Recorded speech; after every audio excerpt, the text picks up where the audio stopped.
नमस्कार शिक्षार्थियों। आज हम बात करेंगे सामाजिकरण की। सामाजिकरण का क्या आशय होता है?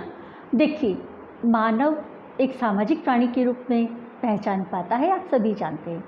मगर जब वो जन्म लेता है उस वक्त वो न सामाजिक होता है न असामाजिक। उस वक्त वह एक जैविक प्राणी के रूप में होता है। और जॉनसन ने एक सीखने की प्रक्रिया को सामाजिकरण कहा है। आओ इसको हम समझने की कोशिश करते हैं कि जैसे जैसे बालक जन्म लेने के बाद बड़े होने की प्रक्रिया के साथ सामाजिक गुणों को, सामाजिक नियमों, प्रतिमानों और व्यवहारों को सीखता है, उन्हें अपनाता है, उनके साथ अनुकूलन कर लेता है और परिणाम स्वरूप जैविक प्राणी से सामाजिक प्राणी बन जाता है। तो यही जो परिवर्तन और संचरण की प्रक्रिया है सामाजिकरण कहलाती है।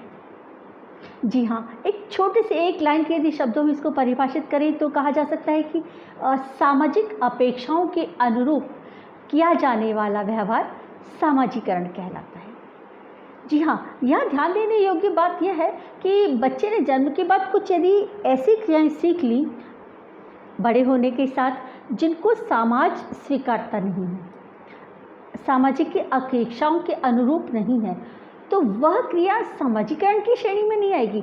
जैसा जॉनसन ने कहा था कि सीखने की प्रक्रिया सामाजिकरण कहलाती है, तो वह सीखने की प्रक्रिया जो समाज द्वारा स्वीकार्य नहीं हो उससे हम सामाजिकरण नहीं कह सकते। इसलिए जो ठोस परिभाषा है वह यही कि सामाजिक अपेक्षाओं के अनुरूप किया जाने वाला व्यवहार सामाजिकरण की श्रेणी में आता है। मतलब मानव को जैविक प्राणी से सामाजिक प्राणी बनने की जो प्रक्रिया होती है उस प्रक्रिया को ही सामाजिकरण कहा जाता है। जॉनसन ने बिल्कुल स्पष्ट तौर पे कहा कि सामाजिकरण सीखने की वह प्रक्रिया है जो सीखने वाले को सामाजिक भूमिकाओं के निर्वाह योग्य बनाती है। देखिए, यहाँ एक और शब्द उन्होंने शामिल किया है अपनी परिभाषा को थोड़ा सा विस्तृत रूप देते हुए कि सामाजिक भूमिकाओं को निर्वाह योग्य। भाई, जब हम समाज में हैं तो कोई ना कोई सामाजिक भूमिका में है। जैसे मैं अभी आपके सामने एक शिक्षक की भूमिका में बैठी हूँ और आप मेरे सामने एक विद्यार्थी की भूमिका में हैं। हो सकता है किसी के आप पुत्र हो, किसी की पुत्री हो, किसी के पिता हो, किसी के पति हो, किसी की पत्नी हो। तो ये जो भूमिकाएं हैं जो हमने सीखी, उनको निर्वाह करने योग्य जो हमारे में क्षमताएं आई, वह सामाजिकरण है। मार्गरेट, मीड और लिंटन ने तीनों ने कुछ एक ही से परिभाषा दी है। उसका मतलब यह है कि किसी समूह की संस्कृति को ग्रहण करने के लिए जो ग्राह्य प्रक्रिया होती है उसी को हम सामाजिकरण कहते हैं। जैसे हमारे समाज में बड़ों को आदर्श के लिए हाथ जोड़कर नमस्ते करना, या थोड़ी सी और बड़े हैं तो झुककर उनके चरण स्पर्श करना, ये हमारी संस्कृति में है। तो जब हमारा बालक वो क्रिया सीखता है तो हम उसे सामाजिकरण वर्ग की श्रेणी में रखते हैं। मगर यही क्रिया जो मुस्लिम धर्म मानने वाले लोग हैं, वहाँ चरण स्पर्श या हाथ जोड़कर प्रक्रिया नहीं है, वहाँ वालेकुम सलाम किया जा रहा है। तो वहाँ यदि वो नहीं किया तो इस प्रक्रिया को स्वीकारेंगे नहीं, तो उनके लिए वह असामाजिक स्थितियाँ हो गई और हमारे लिए वो दूसरी वाली जिन्हें हमने नहीं स्वीकारा वो असामाजिक हो गई। मतलब समूह ने स्वीकारा तो वो सामाजिक है, चाहे वो अगले समूह द्वारा स्वीकरण के योग्य क्यों न हो। इसको हम ऐसे भी सोच सकते हैं कि जैसे छोटा सा बच्चा है, मान लीजिए 6-7 माह का, उसको हमने गोद में लिया और हमने उसको ऐसे स्माइल दी, वो भी स्माइल किया, उससे ऐसे हाथ उठाए और हमारे गाल पे ऐसी चपत लगा दी और हम खुश हो जाते, अरे वाह इसने मुझे स्वीकारा, अरे अरे देखो इसने मुझे ऐसे किया। उसका स्पर्श हमें बहुत अच्छा लगता है और उसको हम सामाजिक प्राणी कहते हैं। और जैसे ही वो थोड़ा बड़ा हो जाता है, मान लीजिए 3-4 साल का, और हमने उसको पुचकारा, प्यार किया और उसे एक थप्पड़ हमें मार दिया, तो हम कहते नहीं बेटा ये गलत है, बड़ों को थप्पड़ नहीं मारते। गलत बात नहीं करते, हम उसको मना करते हैं, उसकी बात को सामाजिक रूप में नहीं स्वीकारते हैं। और धीरे से यदि वो 18 साल के ऊपर पहुंच गया और फिर यदि उसने यही प्रक्रिया करी हमारे साथ, तो हम सीधे उसको असामाजिक तत्व के रूप में परिभाषित कर देते हैं, क्योंकि वह क्रिया उस उम्र के बाद स्वीकरण के योग्य नहीं है। तो आपको स्पष्ट हुआ कि समाज की जो संस्कृति है यदि उसको हमने ग्रहण नहीं किया, उसके अनुरूप हम क्रिया नहीं कर पाए, तो वो असामाजिक की श्रेणी में आ जाता है। तो सामाजिकरण हमारे समूह की संस्कृति द्वारा जो ग्राह्य है, जो हम ग्रहण कर पाए, उसके अनुकूल हमने व्यवहार करना सीखा, उसे हम सामाजिकरण की श्रेणी में रखेंगे। तो इस तरह से हम देखते हैं कि इस सामाजिक प्रक्रिया निरंतर चलने वाली क्रिया का नाम है। यह कोई समय सीमा तक रुकती नहीं है।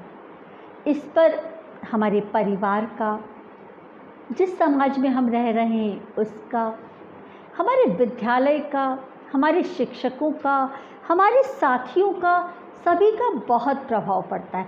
संचार साधनों का भी बहुत प्रभाव पड़ता है। तो ये सारे कारक हैं जो हमारे सामाजिकरण को प्रभावित करते हैं। अब वो किस तरह से, जैसे हम मान लीजिए विद्यालय में जाते हैं और कोई क्रिया हमने करी जिसके परिणाम स्वरूप हमें यदि पुरस्कार की प्राप्ति हुई, तो वो विद्यालय की प्रक्रिया पुरस्कार देने की हमारे लिए एक प्रोत्साहन की श्रेणी में आ गई। वहाँ से हमें उस कार्य को निरंतर करने के लिए एक प्रोत्साहन प्राप्त हुआ, तो हम वो करना के लिए कदम उठाएंगे और वह क्रिया हम सीख जाएंगे।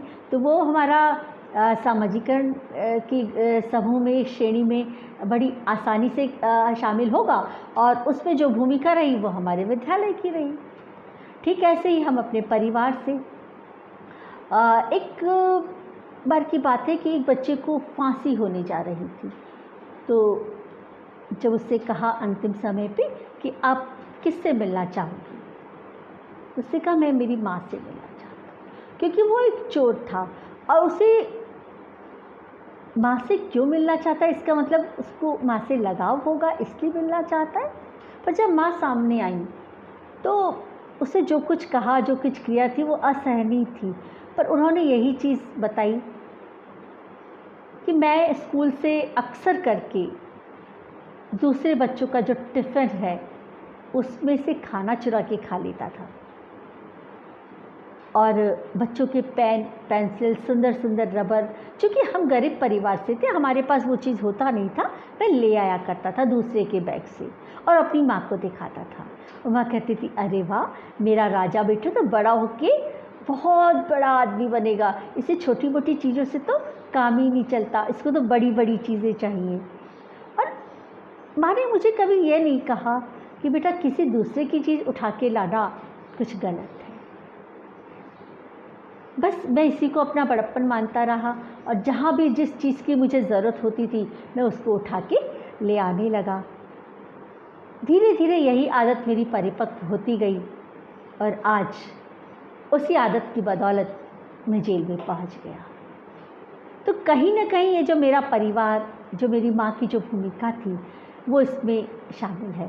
यदि उन्होंने मुझे पहली दूसरी बार में ये चीज़ बताया होता कि नहीं बेटा ये गलत है, तो शायद उस वक्त मैं रुक सकता था। अब तो मेरी आदत ही बड़ी स्ट्रॉन्ग हो गई, तो अब रुकने की जो संभावना है वो भी न्यून हो गई। तो अब जो मैं सीख गया उसको समाज ने नहीं स्वीकारा, तो सीखने की प्रक्रिया हुई, समाज से ही मैंने सीखा, मगर ये सामाजिकरण की श्रेणी में नहीं आ पाया और उसने अपनी माँ के साथ बहुत नाराज़गी प्रकट की।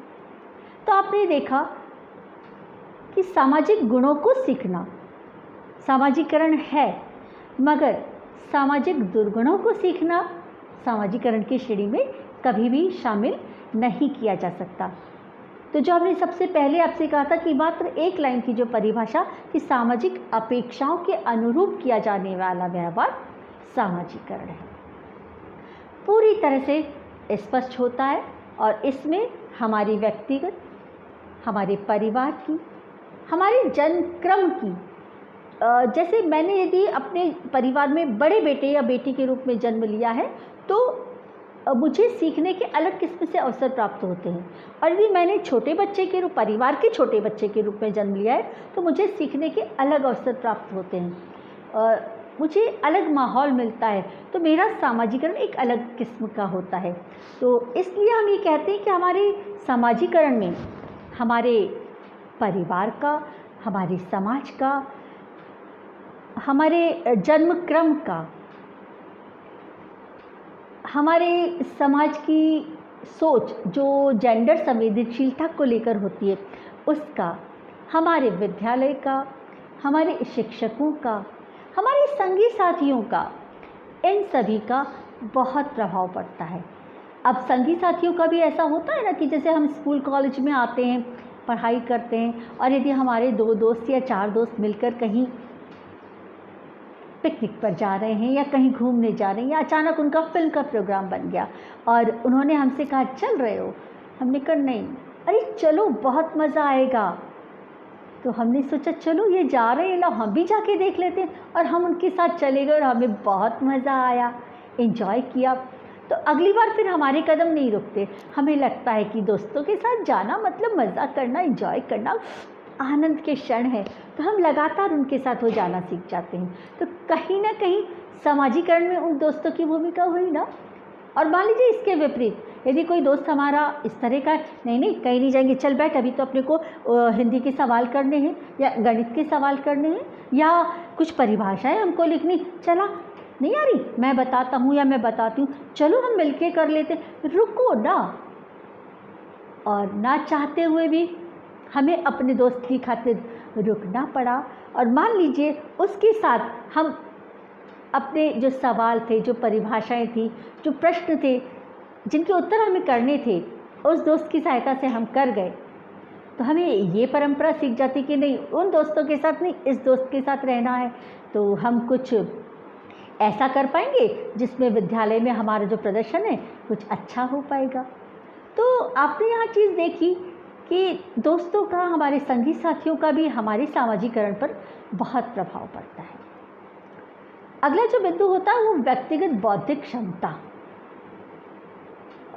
जी हाँ, कुछ चीज़ें देखिए हम आनुवंशिक रूप से प्राप्त करते हैं, तो आनुवंशिकता का भी प्रभाव पड़ता है, और कुछ होती है बौद्धिकता। मतलब आनुवंशिक तो हम जितने भी भाई बहन हैं सब पर समान पड़ा होगा, हमें अपने माता पिता से जो गुणसूत्रों के द्वारा सामाजिक गुण प्राप्त हुए उनको हम अपना रहे हैं, तो आनुवंशिकता के द्वारा प्राप्त किया।